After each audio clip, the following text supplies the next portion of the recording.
Guys, how are you doing? We are live.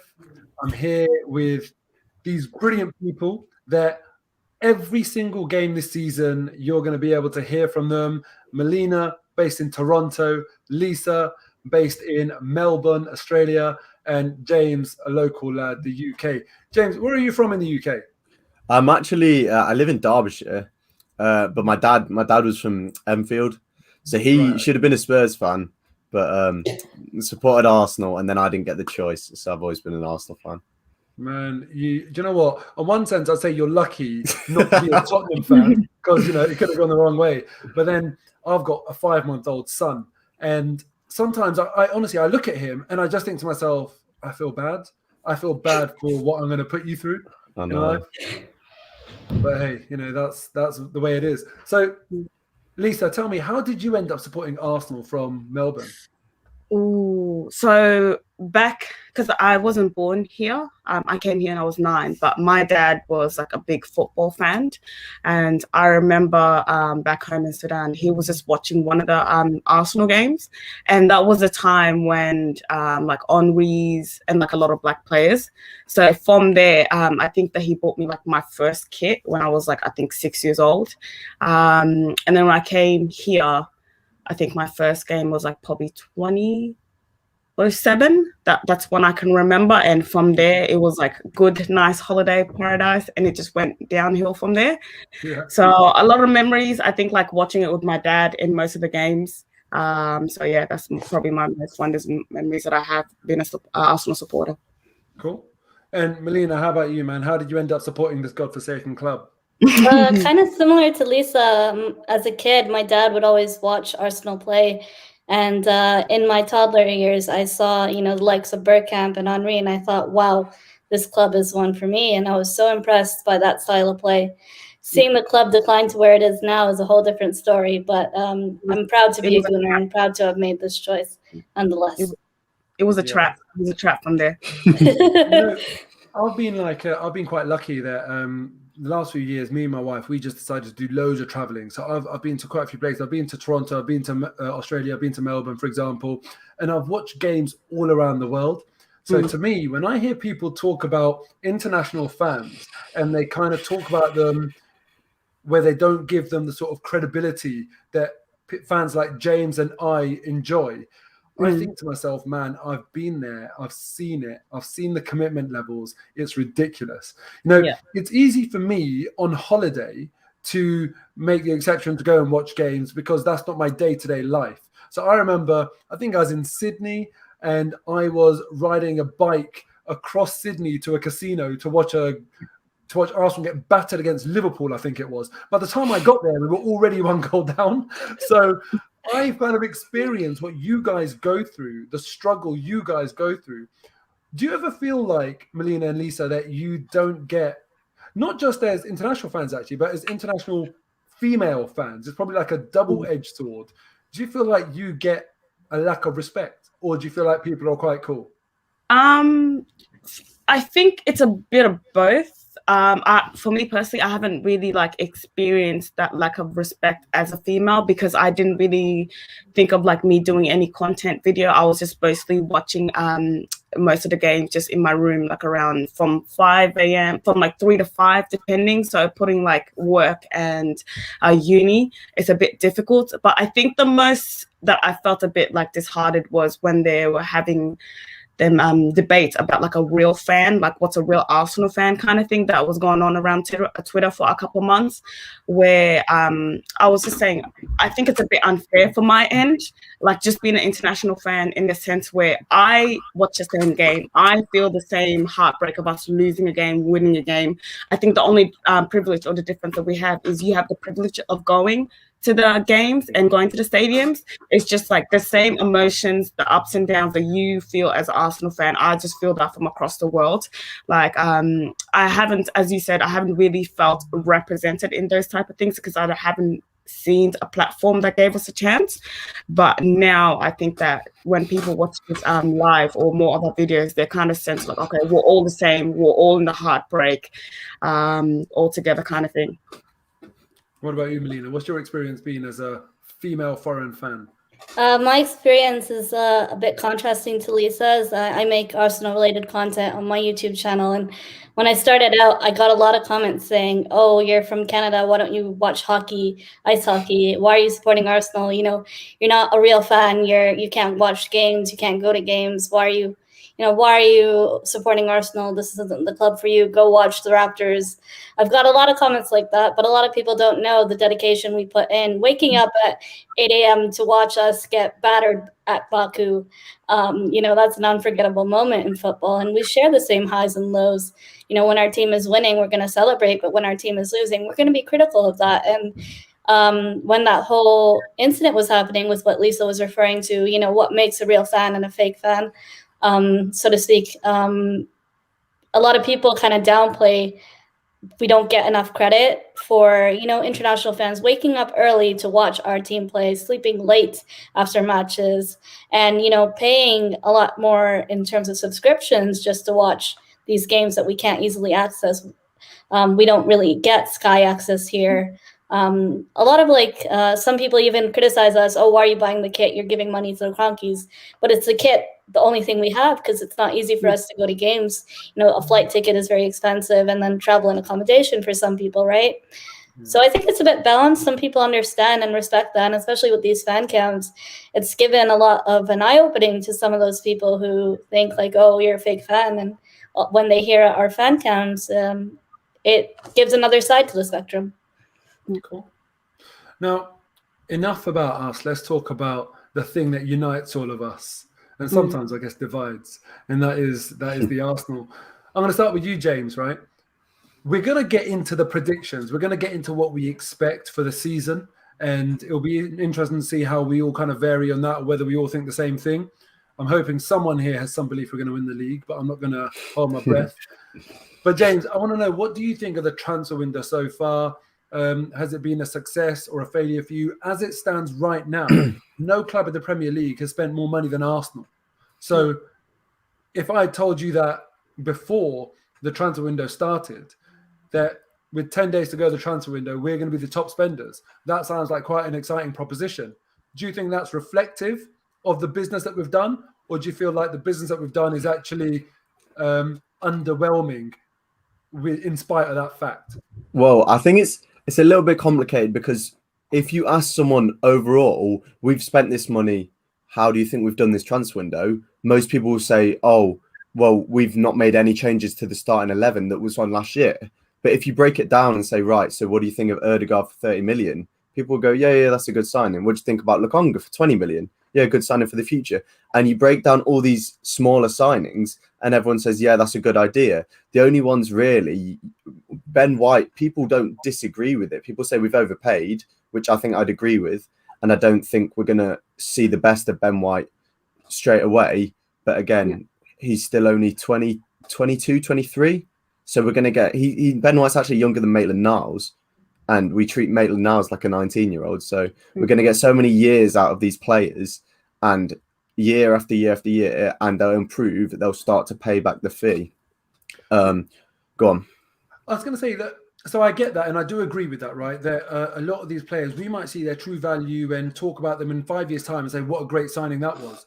But for a team that's finished 8th twice in a row, should we not be focusing on the first team? Yeah, I agree. 11? I agree with that, but I think also one of the problems when people try and make comparisons, people will talk about, oh, United have signed Ben White, we've signed Varane. The problem is, in the position we're in, we can't sign Varane. So we can't sign these ready-made world-class players. We have to sign players that can become world-class. So we can't go for a Varane. We can go for a Ben White who might become Varane. And we tried, apparently our first... the first player we wanted in that position was Koundé, but he turned us down because we didn't have Champions League. So we had to look for next options. So that is the problem we're dealing with. Of course you can. Can I add into what James said, or what you said about focusing on the first team?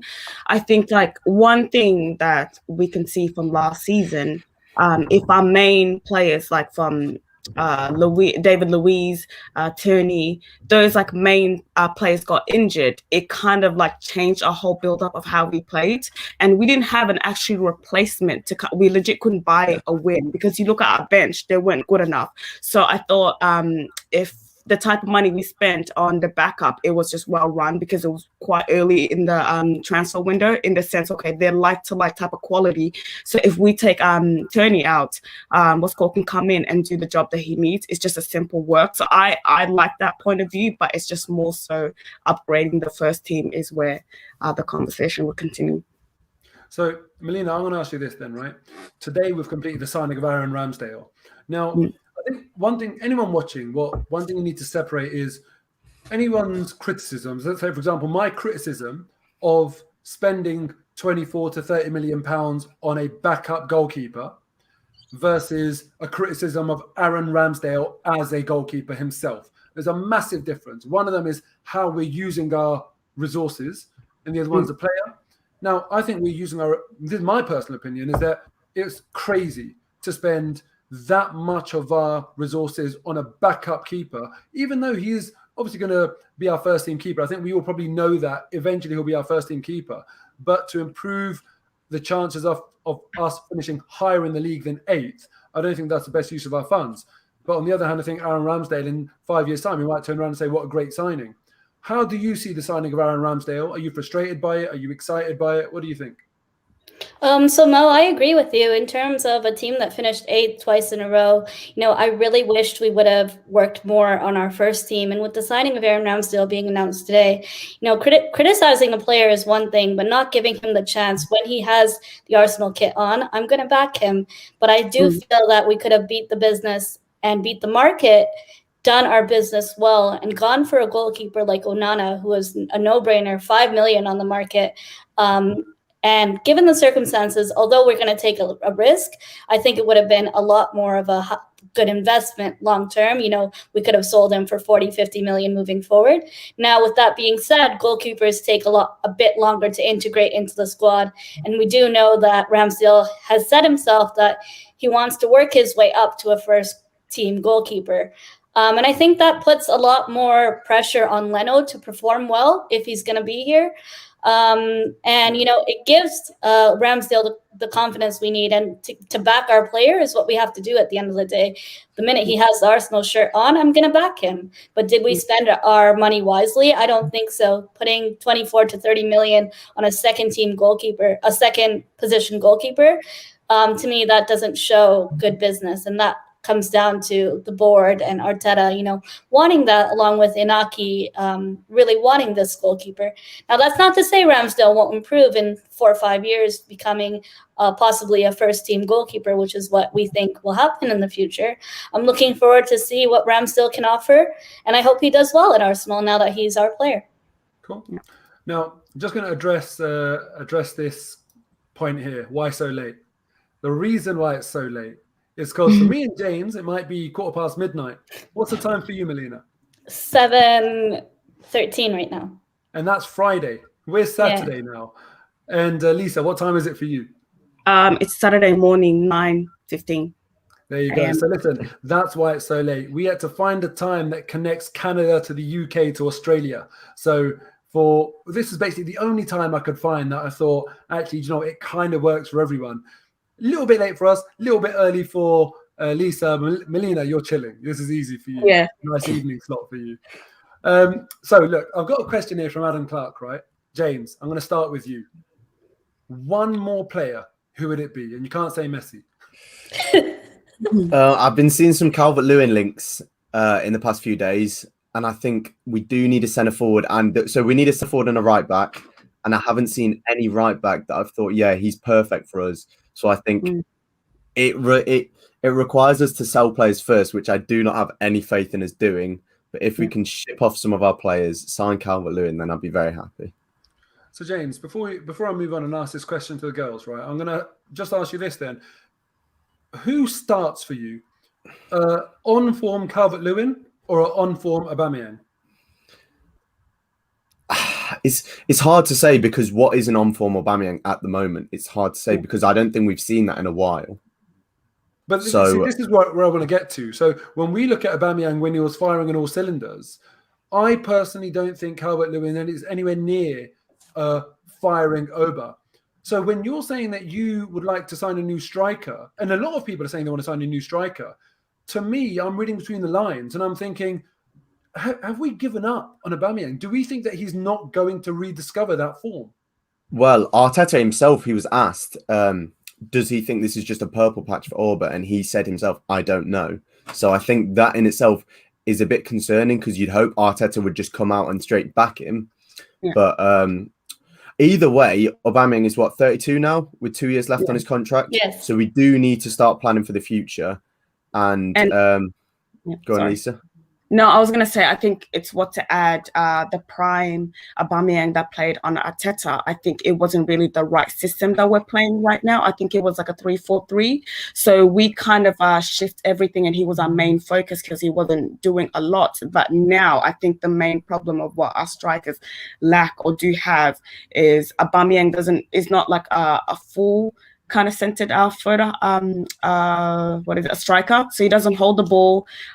He's not really gonna like get people around the box. He's not really gonna header a lot. It's just more one-on-one. So it's if we're gonna get the young players that we all signed to kind of developed and kind of peaked all together in a time being, I think that we really need to shift put a striker in there because I really don't have any faith in the strikers that we have. It's just they're really limited or Laka can give a good 60 minutes. It's like it's just the both of both worlds. Well, we just don't have a striker that has all of those skill set for us to play right now. So Lisa, are you in agreement with James? And if you could sign one more player this window, it'd be a striker. Yeah, 100%. Who would that striker be for you? I think what was the striker that you said, James? Calvert-Lewin. Calvert-Lewin. Also, the way Tierney makes chances for us, a lot of the time the ball comes down that. And I said the other day that Giroud would have been perfect because he loved the ball coming from that left side. I don't know why, but Wenger said he was much better at heading from his left side than his right side. So those Tierney chances coming in, it'd have been nice to have Giroud as a plan B. But I think Calvert-Lewin and Aubameyang is a pretty good strike partnership. It's interesting that you say that he was better at heading from the left side because that surely shouldn't matter. I can totally understand when you're playing with your feet, because he was left-footed from the left side, you can use the inside of your foot and kind of lace it rather than using the outside of your foot when the ball's coming from the right side. Because I remember Giroud, probably one of the best players I've ever seen at finishing with his outside of his favoured foot at the near post. Yeah. The amount of goals he scored where you just thought to myself, brilliant touch to sneak it in. But really surprised. I've never heard that before about headers. And it must be quite obvious for Wenger to notice that so much as to say it rather than it just be something that he scored one more goal from one side than the other. Yeah, true. Really good point. All right, Melina, now for you, one more player. Who would it be? I'm actually going to go for something that we should have addressed last season, and we've seen very poor performance from our right backs. And for me, a situation from last season that is the epitome of the same old Arsenal is our right back situation. And currently we're being linked with Kieran Trippier. And I think, if we give him time, that's an upgrade from Hector Bellerin. And assuming we're able to offload Hector Bellerin and to get him out of our books, I would sign Kieran Trippier. So you're signing one player and it's an ex-Tottenham player. Mm-hmm. We're not being linked with any other right backs at the moment. So I'm trying to be realistic. Fair enough. Preferably not an ex-Tottenham player, but at the moment we don't have much options. Do you not think Trippier would be quite an expensive signing because I think he's 31 and they were quoting 30+ million? Yeah, so it's 30+ million for at the moment. I thought it was a swap. I think they want to do a swap. But I think it is a swap deal with a swap deal right now of being talks, but it's just paper talk for now, right, James? Yeah. I wonder if Arteta would even do that. I mean, I don't know the answer to this over the top of my head. Maybe someone in the comments can help me out here. But who is the oldest player Arteta has signed? I mean, was it Willie? Is it Willian? Yeah, probably Willian. Yeah, Willian. Yeah. But this window, the oldest is 23. They've all been under 23. Exactly. Yeah. So it seems like maybe he is steering away from older signings. Someone saying for the right back, Serginho Dest. Wouldn't mind that at all. Yeah, that's I'm going to answer this question as well if I could get one more player. And I was personally thinking Yves Bissouma. I'm desperate for a central midfield partner, Premier League proven. And I think Yves Bissouma is a brilliant player. Now Locatelli's gone to Juventus. But Bruno Guimaraes is, I think, a brilliant player. Potentially slightly more risky because no Premier League experience, but you could also argue potentially a higher ceiling. Bissouma, is he ever going to be world class? Who knows? Bruno Guimaraes, from what I've seen of him, looks one hell of a player. So, for me, it'd be that CDM. I'd love to get that spine sorted. And the thing is, as well, a lot of people say to me when we speak about signing a new right back, we've got 4 right backs at the club. We can't possibly sign a 5th. And I kind of think to myself, well, you could have made that argument when we had 3 right backs at the club. We can't possibly sign a 4th. I almost feel like I'm at the stage now where I don't care how many we have. Let's just get a good one. You know? Let's just get one that performs for 90 minutes, please. Yeah, and the thing is, when we signed our 4th right back, he didn't even come in as first choice. Yeah. So I think it makes more sense to sign a 5th right back who's going to come right to the top of the pecking order than to sign a 4th right back who's going to be 3rd in the pecking order, for example. Yeah. But, you know, again, this is just the way Arsenal work. Sometimes I just do not understand. Well, how many top half teams would Callum Chambers actually get into? Because I don't think he'd get into many of the top half teams. I don't think he would get into any of the top half teams at the moment. He wouldn't get in ahead of Kufal, wouldn't get in ahead of Leicester's right backs. Yeah. I'm not sure he'd get into any of the top half team. Definitely not Chelsea. Yeah, I mean, I can't remember who it was. They were kind of making the point. I can't remember who it was, but they were saying that Fulham was his level. Like when Fulham were in the Premier League, that's his level. And I have to admit, I don't like to write players off. But equally, when you are doing something like this, I always say, if we're going to sit here, people are tuning in to hear our opinions. There's no point us trying to always be proved right and never make a brave call, because that's pointless. If people are going to take their time to watch us, we might as well at least say what we truly believe and say it with some conviction. Yeah. So even though I don't like writing players off, I've always said in Callum Chambers' career, I can't see him as a top level defender. I just don't see him for a top club. And, this isn't based on just the Brentford game, but I don't see him as a defender that is going to be coveted by other top European or top Premier League clubs. So I do think we just have to kind of take that hit. I don't mind Callum Chambers coming in every now and then as cover, but not as a starting right back or starting centre back. Can I add something into that? I think that in most of like the spaces that I've like been with James or mostly Melina, I say the players that we have, they should not be starting in and out like every week in every competition, because they either, I think the starting every week is too much for them. It's when they have limited game time or you ask them to do one job for that week, then they're very up for it. But when we're starting every Premier League week, every single week, and with different opponents, it's when you kind of see, oh, okay, they're definitely not good enough to be starting. It's more their bench players rather than the first team. That's how I see most of the players that we had or even have at the moment. I was talking to some friends of mine today, actually, about kind of our squad and some of our midfielders and that sort of thing. And Mohamed El Noni came up in conversation. And, some people, they feel very strongly about him, just get him out of the club. And I look at him and I think someone like him, he's not a very expensive player. His wages aren't rumored to be too high. And you look at even the best teams, a lot of them have always had a type of player that is just a bit more humble, less fashionable, just does a job. Even in, let's say, for example, some of Man United's very good teams, players like Ji-Sung Park, Darren Fletcher, not very memorable players. Even like when you look at some great Arsenal teams in the past, I would say as a footballer, Mohamed El Neni ranks higher than someone like Oleg Luzhny or Gilles Gramondi or Nelson Vivas. These are players going quite far back. But the point is they played in very, very good teams.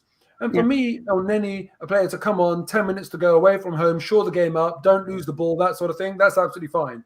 Or a League Cup game, an FA Cup game against lower league opposition, you put him in, that's absolutely fine. I don't mind having those players. But I do think, we need to get a higher caliber of players who are doing the week in, week out. And Chambers, as an example, is not that guy.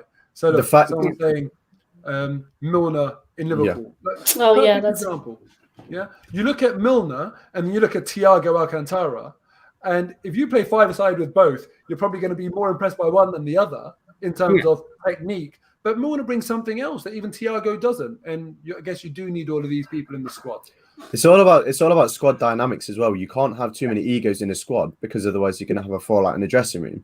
If you've got players like Aaron, because if we kept Martinez, and when he said he wanted to be starter and we just said no, stuff that, you're going to be on the bench, he would have been unhappy with it. Whereas Ramsdale we're signing, who says, I'm happy being a bench player. I'm going to prove my worth, which will push Leno as well. He wants to fight for the shirt. Exactly, exactly. Yeah. So, just want to discuss this one, right? Tell me, what would you prefer? Laporte for 60 or Ben White for 50? I'm going to go Ben White. I say Ben White. I go Laporte. No, 60 million is really high, and we could have addressed the other difference of funds in a right back or a central midfielder like Basuma. I think I've noticed that we're the only fan base, I might be wrong, that we only think mostly about the money. I think because we're not used to like spending that much money in most of the transfer window. And when in most of the spaces when we started at the transfer window, we're getting Ben White, they were saying 50 million is too much. He's not even proven to be worth da-da-da. I'm like, I think, guys, you have to put context into it. This is the first time that I've noticed as an Arsenal fan that we've actually shopped in the Premier League. And it's not those little players that are going to be on the bench or anything. It's going to be there on the first 11. And I'm like, I think the money, it kind of depends on like how Brighton valued him. Like they had so much hope in him that they will bring him up into the future, leadership. He's young. So it's more so from us. We saw something in him or the coaching style. We're like, yeah, this is the guy that will just take us forward. And we're willing to pay that type of money to help Brighton and help ourselves. Because I kid you, I think in like, he didn't have the best game on the weekend, but give him time to settle and get the right partnership. You'll see how great addition he is to the back line. Fair play. All right, now, one-word answer time. I'm going to flick a comment out. One-word answer. Buy or sell? Oh, sorry, keep or sell? Yeah. For 25 mil.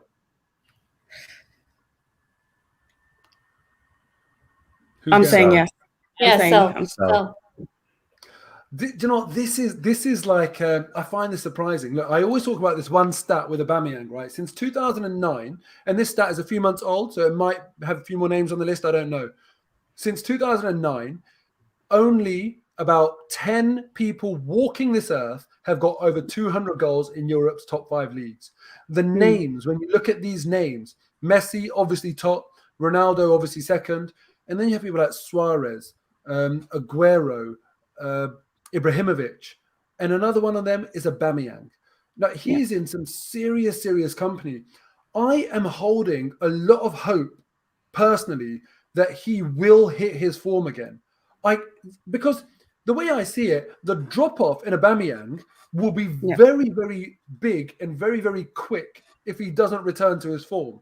Because not that long ago, the FA Cup final against Chelsea, for example, he was brilliant. We just thought, this guy's top of his game. He's doing so well. And now he looks a shadow of himself.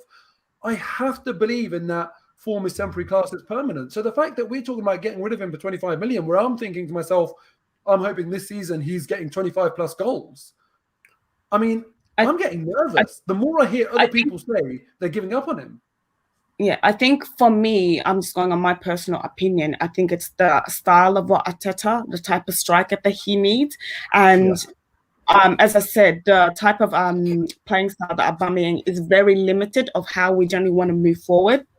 He 100% can give you goals and movement, but I want link-up play. I want assists. I want him to head of the ball. I want him to score left, right, on his left foot, right foot. Like, I want a whole completed striker. And as much as, I think for me, because I'm a bit worried in the sense that we never learned from our lesson, in the sense where he was in the prime of his life, but we let him kind of run out his contract to 1 year and kind of give all the advantage that he needs to kind of the type of wages he wants and everything like that. At the moment, his form is very, very worrying. And I never want to kind of keep hoping, because I've done that for so many years as Arsenal fan, that he's going to be back. He's going to be back. We just have to wait for it. But then, as I said, we finished 8th twice in 2 seasons. Are we kind of like hoping and backing that he'll be back sometimes? Like, are we willing to like lose points over that in order for his confidence to come back? I do think it is worth saying the guy said would you sell him for 25 million and play Martinelli up front?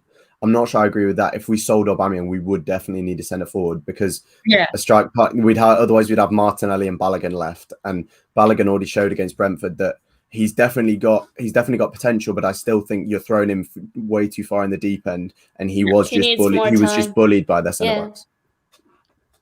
Fair enough. Okay, and now Lacazette. Let's talk about Lacazette here. Where do you all stand on Lacazette? Would you like to see him leave the club and generate some funds to put into the squad elsewhere, or do you want him to stay? I would like Lacazette to leave the squad, and we can allocate the funds elsewhere. Currently we're seeing him being linked with, swap deals. If that happens, I think, it's better off we allocate those funds in areas that we need to address. Key areas like another central midfielder, potentially a striker or a right back. And I think that's something we need to focus on this season if we want to improve and not finish 8th again 3 seasons in a row now. Lisa, what are you saying about Laka? I said sell. I think that it's quite evident. I think he's been here for like 4 years. I might be wrong, so please correct me. 4 to 5 years, around that time. And I think his highest goal tally is 14. Again, I might be wrong. For that type of money that we spent on him a couple of years back, I was expecting like 20 goals or like 18 every season. I think that he definitely does suit Arteta's style, but he just lacks. It's like not a whole 90 minute, and we need someone who's very rounded to kind of push forwards. And I think the age in itself is just, if we get that type of money, just run for it, take it and run. And James, what are you saying? Because it's interesting. So far, we've got 2 sells, but the comments, there's sell, there's keep, there's, so conflicted in the comments. So James, I want to hear what you've got to say. I'm actually not sure if Lacazette does suit Arteta's style. I do hear it because I think he drops into midfield very well and helps link up play. But my worry is that he looked so effective in that because we didn't have a proper attacking midfielder who was taking up those spaces.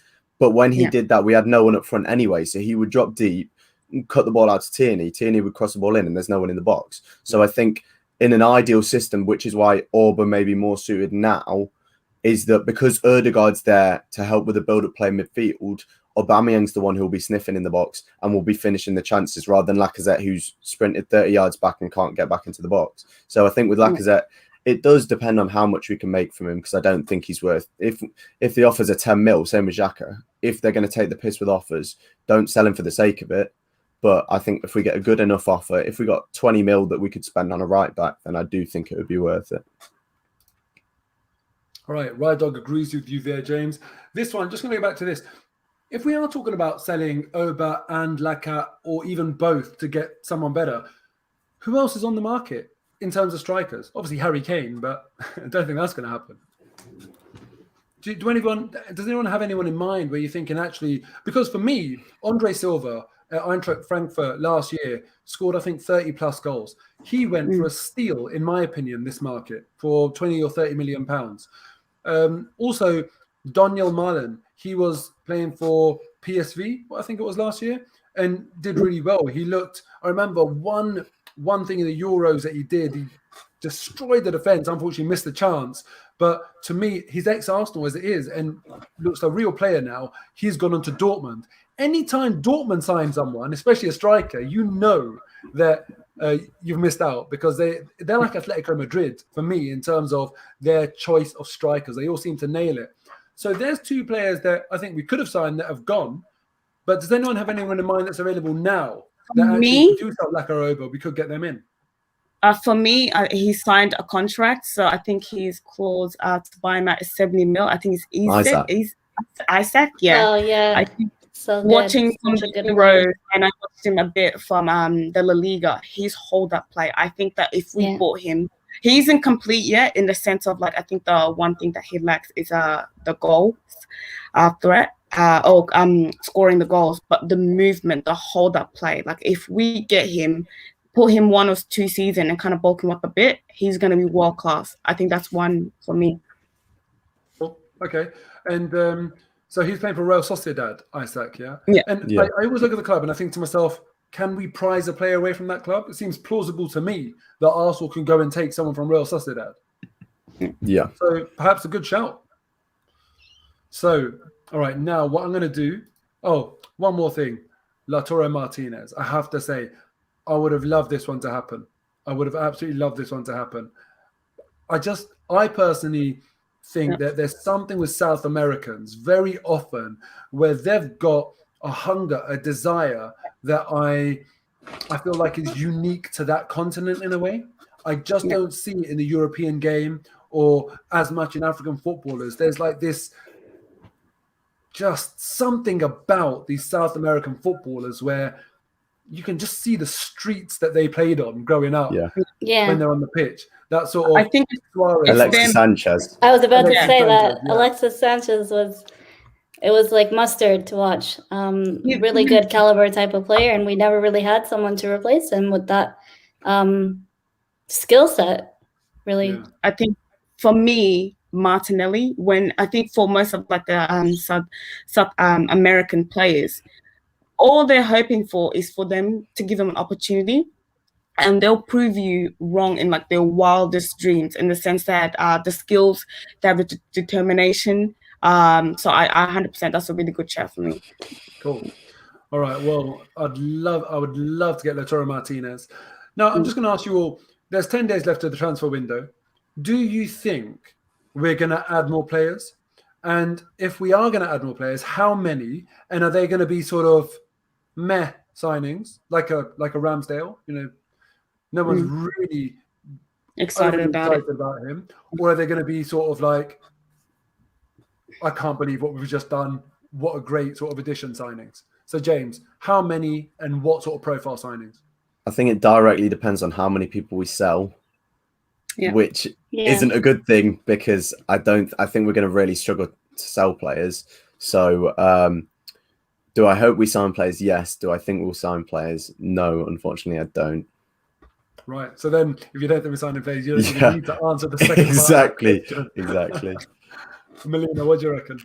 As much as I think and I hope that we're going to sign another player, I think this transfer window, Odegaard and Ben White are our only marquee signings, and I don't think there's going to be any business moving forward in the transfer window, as much as I would like a Hussam Aouar to come through.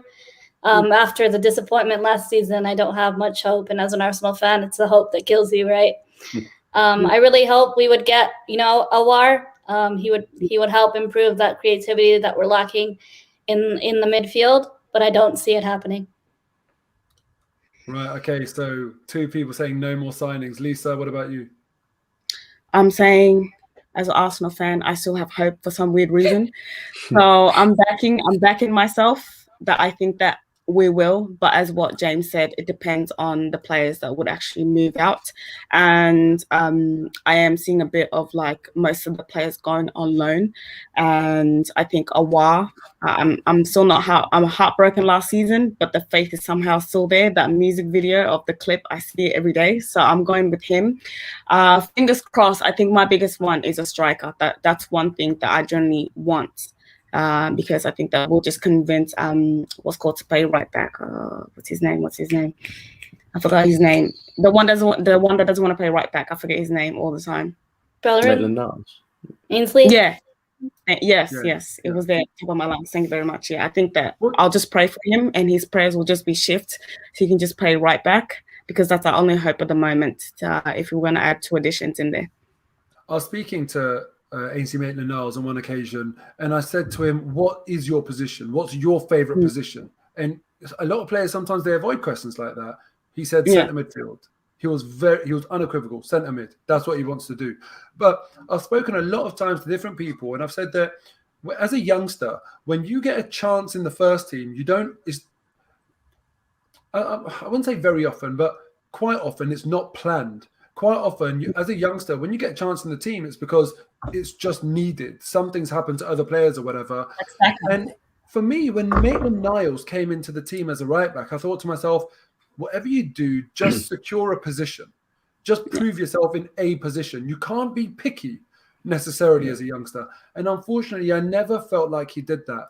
I don't know whether it was a case of his heart wasn't in that position or what. But I struggle to believe that. I think as a youngster, when you get a chance, you just go for it. And I've always kind of given them the benefit of the doubt because you're asking someone to do a completely different role. It's not sort of like right winger to right back or something where there's more overlap. Centre mid to right back. It's completely different. So I do sympathise with him. And, you know, I don't think Maitland-Niles is especially strong in the air necessarily. So as a right back, very often when they overload on one side and the ball gets crossed into the back post, you're the one there. And it's not easy to always have that awareness and that ability to deal with patterns of play where they'll isolate a striker. Let's say, for example, like a Dominic Calvert-Lewin. Yeah. In those patterns of play where they say, right, you go back post once we've overlaid the opposite side, and then all of a sudden you're up against Maitland-Niles. How are you meant to look good if that's not your speciality? So I don't know if he's ever really going to be the answer. But as PAPP says, he never said he didn't want to play in that position. But, you know, I think that would be a sort of career suicide if he was to say that. You have to turn around and say, I'll play wherever the manager wants. Yeah, of course. Yeah. All right. Now, I'm going to get into the predictions now. So, no sitting on the fence. Who wants to go up? In fact, I'll do it question by question. And then what we'll do is we'll go round in a circle. So I'm actually just going to put someone on the spot. So the first question is, Melina, where are Arsenal going to finish in the league this season? 6th. Lisa. If, depending on the next signings, if there are any coming forward. Hopefully. Cool. Lisa, higher or lower? Higher. I'm going 4th. I told you, my hope is still there. I'm going there. Wow. Don't talk to me when we make top 4. I'm telling you. Lisa, I just want you to remember that we're live on YouTube, not backstage. I'm in Australia. What are you going to do? I'm not Peru's. I'm not scared of anything. And James? Lower, 5th, I think. Wow. Wow. So we've got 4th, 5th, and 6th. So I'm going to complete the sequence. Do you think I'm going to say 3rd or 7th? 7th. Yeah, 7th. Look, guys, I have to be honest. You know, I look at the Premier League squad and I think to the Premier League teams, and I look at their squads and I look at the top 4: Man City, Liverpool, Man U. No chance in hell, as far as I'm concerned. Their squads, my God, we're miles off. And then I look at Leicester. I think they're better than us. Yes. So straight away, that puts us 5th at a maximum. Then I look at Tottenham and Villa. And I'm sorry, I personally think... Not Villa. Honestly, James, I'm worried. Tottenham and Villa. I think both of them, you know, I'm nervous. And then I'd even put Everton in there and say they're a bit of an unknown entity. I really don't know. Obviously, Tottenham's an unknown entity as well. New manager. We don't know where Kane's going to be. So, and then someone's saying, I forgot Chelsea. Yeah. As well. There's so many teams. And so I said Man U, Man City, Chelsea, Liverpool, Villa, Leicester, Tottenham. You forgot West Ham. Yeah, do you know what? I just think there's so many teams that are good. And I'm not saying that we won't finish above any of them, but I don't think we're going to finish above the majority of them. So there's just too many teams in there for me to say that we're going to finish top 4 for a start. And I personally think from what I've seen of Arsenal, these are the teams that I'm talking about. A lot of them have got better squads, but I'd say basically most, if not all of the teams that I've just mentioned have got a better fluency and better sort of cohesion in their teams, in their style of football, their patterns of play. And I'm really worried this season. If we finished 8th the previous 2 years, and I don't feel like we've really strengthened our first 11, I struggle to see how we're jumping from 8th to 6th, for example, or 5th or 4th. Do you think having no Europe will make a difference, having just one game a week? That's a good question. Well, here's a question, though. Do you think if this manager was to get sacked earlier, if that was an option, would you change your prediction to higher? That takes me back to the question that we were asked earlier where we said one more signing. And my one more signing would be Antonio Conte. Okay. So, yeah, I think I've always said this about Arteta. Listen, I wish him the best, and I think he can be a great manager in his career, but he's underperforming at Arsenal. People talk about transfer windows. He needs more transfer window. He needs a transfer window. He needs a pre-season. COVID has affected him, all of that sort of stuff. And I say, fine. in spite of all of that, I hear all of that. With all of that in mind, he still should have done better than what he did. The two legs against Villarreal, unacceptable. Our FA Cup exit, unacceptable. 8th in the league, unacceptable. You know, his refusal to play someone in that central creative role for so long ruined our season last season. That was completely self-inflicted. We had Emil Smith-Rowe on our books, and he was refusing to play Ozil. I was going to say, did you not think he was injured? Yeah. Well, no, he was. He didn't come back as soon as he could have, Emil Smith-Rowe. When he came back against in the Chelsea game, he could have come back sooner. And on top of that, his man management, I feel like is very poor. Yes. Yeah. So on that basis, the way I see it, you know, he should have done better. And on that basis, I would love. There's no hatred for Arteta. There really isn't. And I want him to succeed because I always want the most efficient route to success for Arsenal. But I would like a top-level manager. Antonio Conte spent 2 seasons in England, FA Cup final, and won the Premier League. That's what I'm talking about. I'm just going to read a super chat here. God, I'm such a novice at this. Let me just get this up. Big up, Mo. Love your content. If Arsenal finished 4th, I will give Lisa £50. I can't see us finishing 4th. That is what you get for positivity. Lisa, take a screenshot of this. King, Sate, Gambian Guna. Take a screenshot and get your money. I'm very shameless, but $50 is a lot of money. All I know is rich woman. I'm a rich woman. I'll just text my hey, I got $50 on the bank. Please, top 4. Right. Okay. So now, listen, we're going to move on to the next question. So we've got 4th, 5th, 6th, 7th, and now I'm going to ask you just simple: who's going to win the league? James, go for it first. Pep Guardiola's Man City. I think they will sign Kane. I think they'll do it late. The same way, if you remember with Tierney, the Celtic made a huge thing about, we're really trying to keep our captain. This is our star man. And eventually, and someone said it on Twitter, they were like, right, this is what's going to happen. Celtic are going to play the long game and pretend they've done everything they can to hold on to him. And then at the end, let go and try and make it look like they did the good thing. I think Levi will do the same with Kane. I think he will hold on till the end and get the best fee for him. I think they'll get a lot of money for him.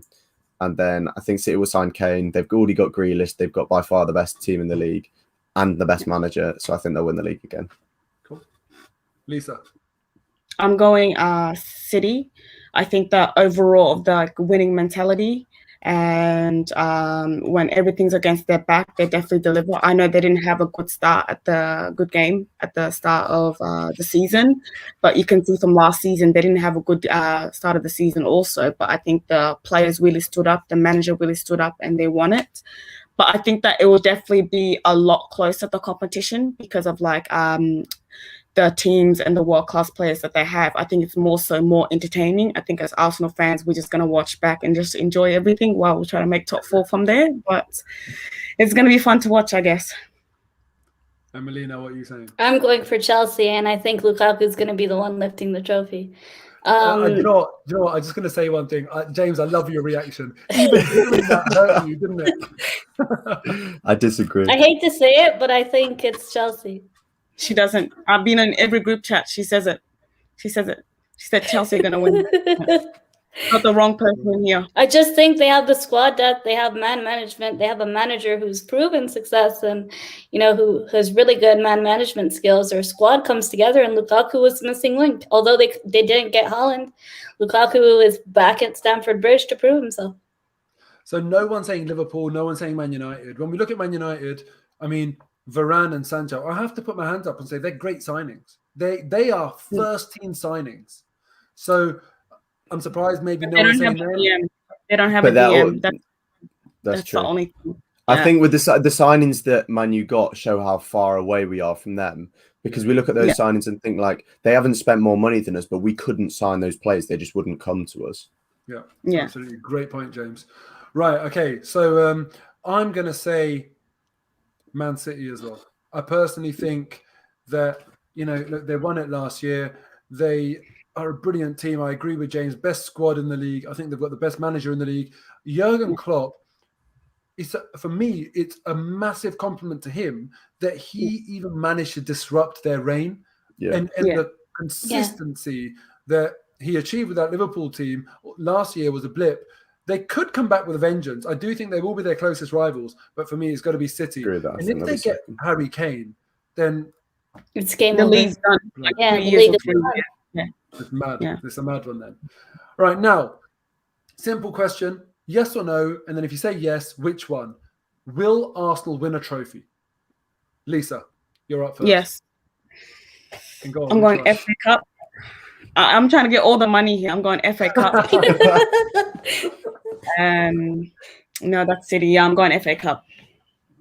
Cool. Melina. Yes, FA Cup. The Carabao Cup is Pep's game. I don't think we can get our hands on that. So FA Cup for me. One for the books, hopefully. James. No, I don't think we will, because I think even Man City's second team is stronger than our first team. So it would take quite a big effort. Hurt to hear. But Arteta has shown that he is able to win these games against the big teams. So we'll see. James, listen, I don't care how true that comment is about City's second team. I feel like kicking you off the stream for saying that. I mean, that was painful to hear. Yeah. It's crazy. It's scary, though. It's scary. It shows how far we are off. Unfortunately, I don't think we'll win a trophy as well. I love your optimism, girls. I really do. And I have to say, if we go and win the FA Cup, they need to rename the trophy. They really do. I mean, we've got a great track record in that competition. I have to admit, for me, the minimum expectation is that we win a trophy every year. If someone offered me the Carabao Cup this year, I'd take it. I just would. I'm just desperate for some good times, for a memorable occasion this season, because I'm really unenthused this season. I just view it as it's gonna be a really difficult, drab season. So I hope you two are right, and it is the FA Cup, because that would be a lovely way to finish the season. And I just want my 50 bucks. That's all I want. I think fourth is more likely than a trophy. In fact, that's a good question then. So what would you rather do, win the FA Cup or finish fourth? Finish fourth, definitely. Finish fourth, definitely. yeah. Because it brings you that... Finishing 8th twice in a row, finishing fourth shows us that we've improved. And it brings you that extra caliber of player. As soon as you're in the Champions League, players like Koundé that you knock on their door and they don't even answer because you finished 8th. If you're in the Champions League, all of a sudden they answer the phone and start listening to what you want. Yeah. And I think getting back in the Champions League, I think our expectations are going to be a lot different, because I think we've known how finishing 8th 2 seasons in a row, or being out of Europe for so long, we don't want to be there. So it's like we have to kind of get the best players to kind of keep closing the gap in our rivals and trying to actually move and compete and make a name ourselves again in the Champions League. You know what? I'm really conflicted on this, because I hear what you guys are saying about Champions League and the importance, right? But in terms of what lives in the memory as a football fan, it's not finishing fourth. It's not qualifying for the Champions League. It's winning trophies. Yeah. My nephew, he's 12 years old. He's seen Arsenal win multiple FA Cups. They're the experiences he talks about. When we're talking about football, he says to me, "Oh, I remember when you took me to the FA Cup semi-final. I remember when you took me to the FA Cup final." He does not talk about, qualifying for the Europa League or Champions League or anything like that. So I'm really conflicted, because those days where you go and win a trophy, they're great. They are brilliant days. And I think maybe being there as well makes it so much more special. But I have to admit, the thought of playing Champions League football again, that really appeals to me. I miss those under the lights, Europe top competition. Yeah. I'm not going to lie to you, Mo, that European mixtape, that theme, I'm loving it, but I'm missing the Champions League. I'm missing it so bad. I'm not going to lie to you. Fair enough. Well, let's move on then. Arsenal's top assister. This is where Martin Ødegaard potentially comes in. So if we look at our options, the strikers are always in and around the box. They might get some assists. We've got Tierney. A lot of our threat goes down with him. Pepe, Saka, Emil Smith-Rowe, Ødegaard. Who do you feel like is going to be our chief creator and get most of the assists this season? I'm going for Smith. Cool. The Smith. James? I actually put Ødegaard, but now you mentioned Tierney. That is quite an enticing prospect. I think it might be Tierney. I think Tierney could get close to 10 assists in the league this season. Cool. That's a big shout. It's a big shout. Melina? I'm going completely different from both of them. I'm going for Bukayo Saka. I think he's going to do really well, but I think Smith-Rowe is just going to be right below him. Cool. And I have to admit, you know, you were talking about Dominic Calvert-Lewin earlier. If we did sign him, then I probably would opt for Tierney. Oh, Then I yeah. would Yeah, probably that's say what I was saying. I can Yeah. just see that link up. I can visualize Yeah. that. But I have to say, you know, Tierney, his output is incredible. Mm. But, you know, I guess Saka plays a more advanced position. I see why you're saying him. And I think the Saka thing is really interesting. I think this is a massive season for him because last season was sort of his breakthrough season, went to the Euros. And obviously, we know how that ended for him. And now I feel like there'll be a lot of eyes on Saka. And he doesn't come into the team as sort of anything's a bonus. He comes into a team as actually one of our most consistent performers. And I don't really think that's what a 19-year-old should be going into a season as. You know, the eyes should be on Pepe, Aubameyang, Lacazette, rather than Our senior players, like Saka, Smith Rowe. How do you see this season panning out for Saka? How do you think the bounce back will be for him? I'll go with you, Lisa, first. I think, as you said, I think last season was just a disappointing one, like for a young kid that kind of just graduated from the academy to doing all the work, basically carrying Arsenal on his back to kind of save us from the relegation and do scoring, assisting, just doing everything is quite remarkable. But even from him going into the Euros and actually assisting, I think he's just so mature and so good being a football player. It's to the point where I think his age doesn't mean anything because, as I said, he carried us. He went to the Euros, had most of like the amazing English names out there, and he put his front foot and he took it like no tomorrow. So I think that he's definitely going to have a big season. I think that it's going to be between him and Pepe. Like if you start off, I'm taking your spot, and I love a good healthy competition. Cool. What about you, Melina? How do you think Saka's going to fare this season with all that disappointment behind him? I think, you know, all that disappointment that happened from the Euros, and obviously we all know how that ended, I think that's going to build a lot more confidence into him going into this new season. And I think, you know, his ability to play on both feet and integrate into the squad. But I really think, you know, Saka is going to maintain that ability and really show, you know, what he's capable of. And last season, we saw a lot of that. And I think this season he's going to maintain that. But now I think Pepe, it's really Pepe's time to shine. It's his third season at Arsenal, and I want to see Pepe do well. You know, we have to start treating Pepe like a third season signing because that's what he is. And for the price that we paid for Pepe, we need to see the work rate and we need to see the end product from him. So more than Saka, I want Saka to challenge Pepe to get the most out of Pepe. Cool. And James, what about you? How do you feel with Saka?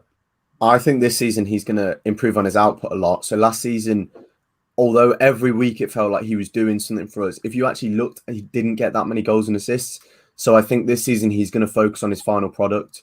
And a lot of people were worried when we're saying about, this is why a lot of people were pushing for Maddison, saying, where do the goals come from? We've not got many goals in midfield. Arteta was pushing Smith Rowe, saying he needs to score more goals in his game. And I think he'll be saying the same to Saka.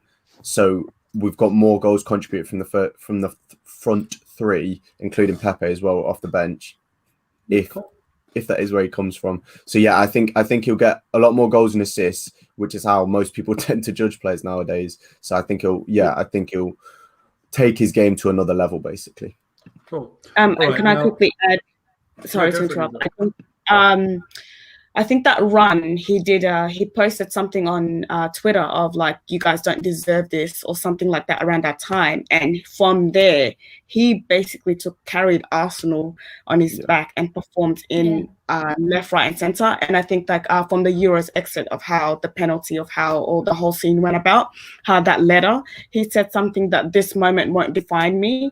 I'm just hungry even more to prove the doubters wrong, or take this as a learning experience. And for me, I think that from what he wrote from the first time of last season, I'm like, there's so much opportunity for him to just take it. Like the sky's basically limited for him. So I have no doubt that he's definitely going to perform for us. Fingers crossed, man. Listen, for me, Saka's one of those players, you know, when you talk about players from rival clubs that you just can't hate. So Santi Cazorla was one of them, for example. You know, it's hard. I always find it easy to come up with the Arsenal examples, but there's obviously examples of players at other clubs that they just don't come. N'Golo Kante, for example. I really, really do not like Chelsea. but I like N'Golo Kante.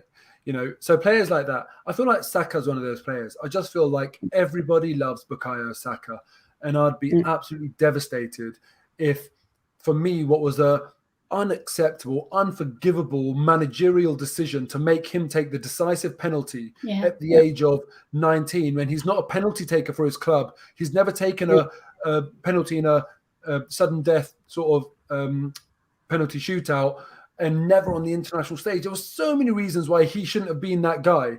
I think that was unacceptable. And if that does sort of impact him negatively, I'm flipping taking legal action against Gareth Southgate because honestly, I cannot believe that he was put in that position. I really, really hope that he does bounce back properly.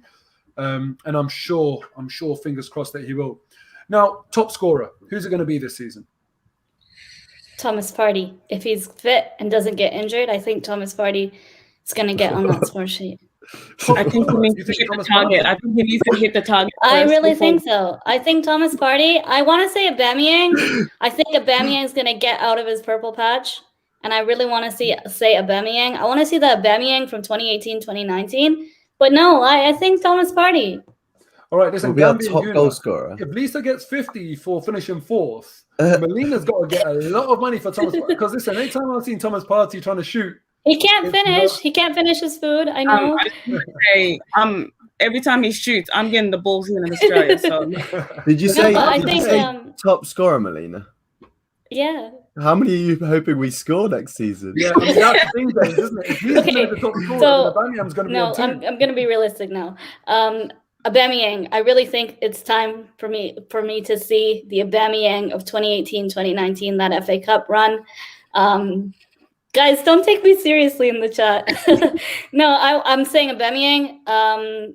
In all due respect, I want Aubameyang to bounce back, find his form again, get his shooting boots back on. And, Aubameyang does really well in front of fans, and that's something that we really missed out last season with the whole COVID. Fans were not in the stadium. So I want Aubameyang to get on that score sheet and show us the Aubameyang that we know of before. Cool. So we've got one for Oba. Lisa, what about you? Who do you think? Oh, I'm hoping that it's Aubameyang because of how he goes back to his prime. But I think I'm going to give a shout out to Pepe because, as he said, if this is his season and how he performed at the end of last season, he was showing why we paid that much. So I'm hoping that he gets at least 15 goals, 16 goals a season. Fingers crossed. Do you think he'll play enough?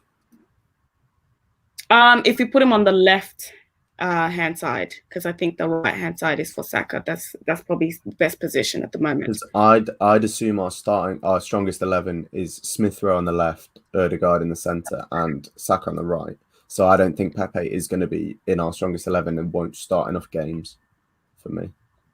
I think we're going back to Aubameyang again. So what about you, James? I think Aubameyang will be our top scorer. Assuming we don't sign a centre forward, I think we've got, especially if Ødegaard and Smith Rowe play together, I think there's enough creativity behind him. And I think he's going to be basically relied on to score most of our goals. And I think he will. I think he'll have a decent goal scoring season. 18 plus, I'll go for. Cool. I think worst case scenario, we'll just get Minamad from the women's team and just put out there. And we'll just pray. Honestly, the women's team are making us proud.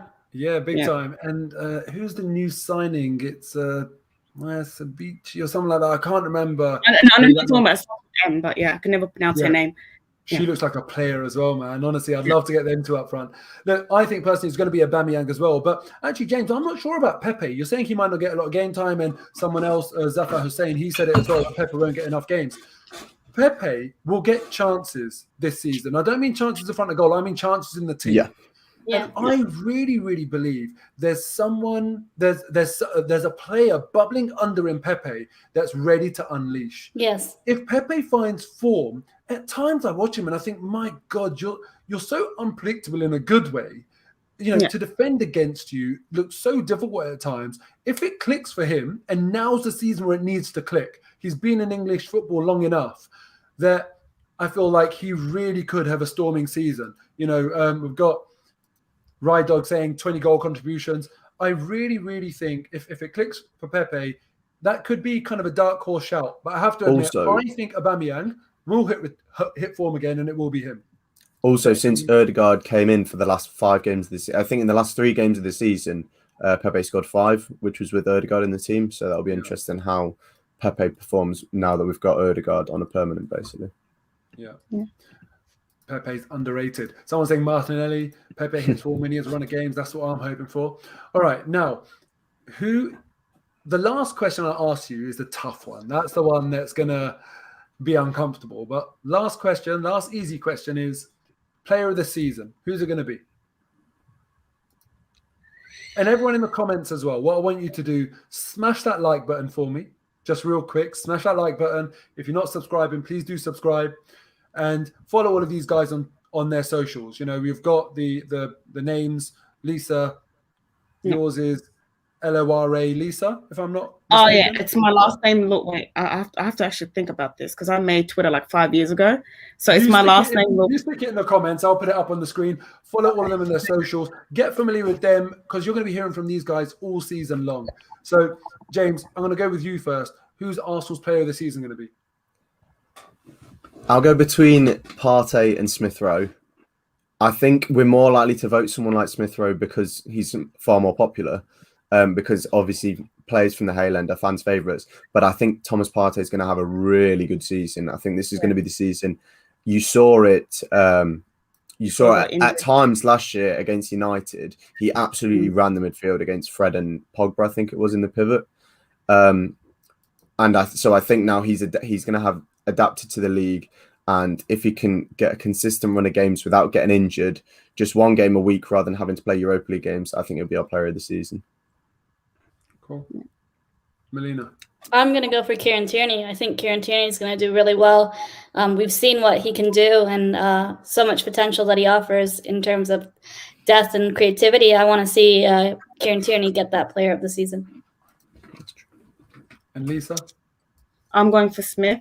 I think that the way he plays is just so beautiful to watch. He definitely clicks the whole team. So if he gets start scoring and assisting more, I think that will definitely be a standout to us. I'm with Melina on this one. I think Tierney. I think for me, he very rarely has a bad game. And because I don't expect Arsenal to do wonders this season, I think it will just be the most consistent player that ends up getting player of the season. And for that reason, Tierney. And now, guys, listen, we've been going on for 1 hour and 7 minutes. People, thank you so much for tuning in and for hitting that like button, for all the subscribers and everything like that. I have to really, really say thank you because this channel hasn't been going along for that long. And we're already above 22,000 subscribers, which is just mad to me. What actually I've done is I've looked at a few other YouTube channels and how long it's taken for people to go and get that level of subscriber base. And it really just goes to show how much support that you guys have given me and clearly how much you've bought into the fact that I've got reasonable people with, you know, kind of no acting, no ulterior motives. It's not about them. It's about the club. It's about the games. It's about what happens on the pitch to talk about the club. And, you know, the response has been fantastic. So thank you so much from me. I really do appreciate it. The last question I'm going to ask you guys is about Mikel Arteta, our manager. At the end of the season, is Mikel Arteta still going to be Arsenal manager? Look, I love him, so I'm going yes. I'm going yes. And why, Lisa, so why do you think that? Why do you think yes? Do you think he's going to... Well, in fact, you said you think we're going to finish 4th. So I guess that's consistent with that. Yeah. I even forgot about the 4th thing. So thank you for that. No, I think that 100% that there's a lot of pressure that he has to perform, but I think that the type of signings of the youngsters, knowing that they're not going to hit their prime now, it's going to take like a good 2 to 3 years for them to kind of play together and be in shape. I think that from last season of how we weren't winning any games for like a month and something, it was just evident like that guy is going to be there. Like we've kind of, the whole rebuild is around Arteta, but if he's doing going in the if we finish like 17th or around that time in December, it's not looking likely. But I think that the whole rebuild is just around Arteta, Edu, and all that. So yeah. Cool, Melina. Okay, go on. I hope that he's not in the job any longer. I wanted him to do well, but I really felt that this Arsenal job was way too heavy for his shoulders. He shouldn't have got the job in the first place. He's an inexperienced manager, and although we beat the top four teams, finishing 8th back to back, and now playing one game a week, you don't have any excuses. Is he going to do well? I don't think he'll be able to last the pressure that's on his shoulders, and I think that will really come down to him. I don't think this club will sack him, though. I think they'll still hide behind him and use him as a puppet for their PR, and the owners are hiding behind Arteta. A manager like Conte, as you said initially, the first signing that you want, I back that 100%. But I don't think Conte would take the Arsenal job, because Conte is the type of manager you need to give Conte what Conte wants. And I don't think Cronkies are able to do that or interested in doing that, let alone willing to do that. Yeah, I think that's my worry as well. That why I've left this comment up from Rydog, because I don't trust the board, the owners, to show the ambition to get rid of a manager. Yes. So that's the question for me. How bad does it need to get for even them to say this isn't acceptable anymore and replace a manager? Yeah, that's my concern. James, what do you think? Just agreeing with Lisa, the way we've acted this transfer window has been about what Arteta wants as opposed to what the club wants. So it came out today that Arteta has wanted Ramsdale for a year. If we're making those type of signings, that indicates to me that they're not seeing him as just someone who works for the club. They're seeing him as the main overarching person at the club, and they trust him. So I think unless we make no progress this season, so we finish 8th or below, I think he will still be in the job, and they will see it as progress. And I do think we will progress. I think we'll finish 5th this season. So yeah, I think he'll still be in the job. Yeah. And I think I want to add about, sorry to interrupt, I want to add about one thing about Arsenal. Maybe we don't spend big or we don't sign a lot of players, but one thing that Arsenal is going to give you to the manager is a lot of time. They will give you time to the point where they have no choice. With Emery, how the players had to legit turn on him in order for him to be fired. So I think that's mostly the laziness of the board, but hopefully it can't get worse than what it was last season, but fingers crossed. I'm still sitting on that top 4 in FA Cup, so I'm good. Yeah, listen, Lisa, man, I really hope you're right. What a brilliant season it will be if we do that. And it's funny because whenever people say to me, what's your expectation of Arsenal? It's top 4 and a trophy. Yeah. Yet when you're saying it, I'm desperate for it. I'm desperate for what I think should be the minimum for Arsenal. Yeah. It just really shows how far we've fallen. I'm going to put this comment up because I think this is a really interesting point here, because when Emery was at the club and some of his team selections and his lack of control in matches started taking, we really started paying attention to that, it became quite a difficult atmosphere at the ground. And Arteta's been quite lucky so far because he's underperformed, but the fans have not been there to be vocal, to make it sort of really in focus in terms of how unhappy we are. Do you think this is going to be a big factor with the fans? Yes, but I think he's got lucky, as you say. I think had there been fans in the stadium, obviously he might have done a completely different job. We might not have been losing these home games as we did 1-0. But had there been fans in the stadiums and we were that run until from October till December, when we were losing every game at home, not scoring, I think he'd have been sacked then. I think he was incredibly lucky. But I think since January, the way we played, since we basically moved to a 4-2-3-1 and Ødegaard came in and Smith Rowe came into the team, I think we have been playing a lot better to watch. So I think we will be all right with the fans as long as we don't go back to our old ways of playing in a deep block and just sitting back the whole game. And I just want to add about the fans thing. I think even Arsene Wenger said, I think in one of the Champions League, some of the managers are really lucky that the pandemic happened, that there wasn't a lot of fans, because most of the managers won't be there, wouldn't be in the job for that long. Yeah, fair play. All right, guys, listen, we've been going for an hour and a quarter. We're going to bring it to a close. I just want to say thank you to you guys. I think it's going to be interesting to watch this back at the end of the season. And either we're going to be either you three are going to be giving me loads of sticks saying, Mo, were you crazy? You said 7th and no trophy. And Lisa's going to be saying, I told you so. I really hope. $50, so I'm going to be a rich woman. Complaining too much. I really hope we're in that position. Or I'm going to be saying, Lisa, what were you smoking that day? Arteta's sacked. We're bottom half of the table, but it's going to be a roller coaster. I'll just say, if Arteta's sacked, I think I'll come in the stream crying. Like, I think my love for him is a bit, it's something else. But yeah, I'll just say it's the kangaroos that punched me up. So I'll go with that. That's my excuse for now. Yeah, man. And listen, let's not forget, there's an Amazon documentary. Oh my God. It's probably in the comedy section already. Yeah, man. When From it's time to out. time, I remember that. I think one thing that you learned about being an Arsenal fan, it's either you start crying or you laugh. So there's no in between. So you might as well just enjoy the ride. There you go, man. Listen, we'll end it on that.